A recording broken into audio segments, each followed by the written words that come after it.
Sing Tamsu!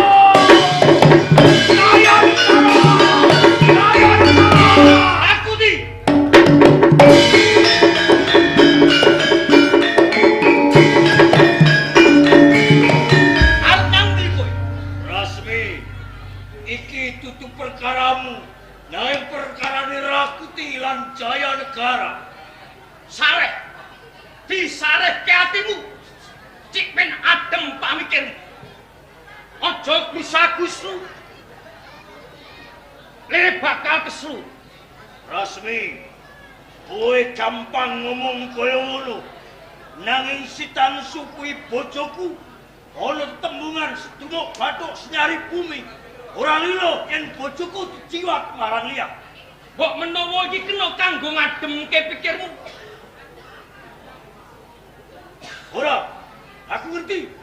Senajan kowe memitranku. Rikala saka desa ana ing Mojopahit kowe golek kawruh bebarengan karo aku. Suwita marang Ramapati bebarengan karo aku. Nanging kowe candala watakku. Kowe menehi daru beksi ana ing banyu supaya aku mati, kowe mukti jen. Sawangan.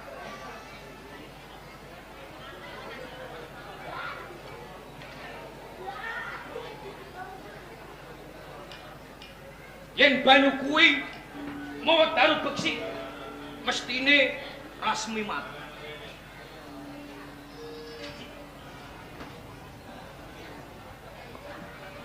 Jaya Negara!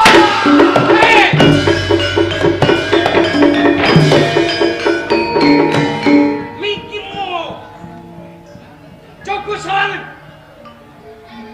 Rasmi iki dino kedurungan jajat pangkat bondo donya. Dewe kowe Rakuti. Sawangan. Jerbasuki mobil. Kowe kepancingan iblis. Legermu menungso. Nanging watakmu iblis. Rasmi. Aku tutu kowe Rasmi. Lamun bojoku takon. Goncak marang Jaya Negara. Kowe wong mendem derajat pangkat. Kowe mendem bondo donya. Nek lali marang keluarga. Bojomu kok sia-sia. Nek aku ora kodene kowe Rasmi. Lamun bojoku dikakai Sinur Prabu Jaya Negara. Nanging kamulyan kamukten yaiki sing diarani Jerbasuki mobil. Cetha yen kowe wong mendem derajat pangkat etan donya. Aku ora kodene kowe. Aku ora kepengin kodene kowe Rasmi. Tunggak waru kamelu-melu. Rasmi!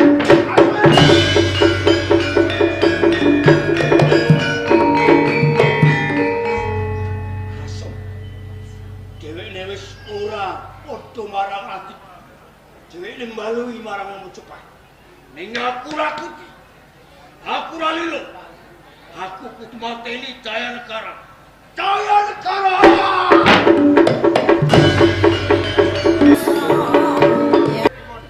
Kang supaya temu jroning Mojopahit. Piye siap?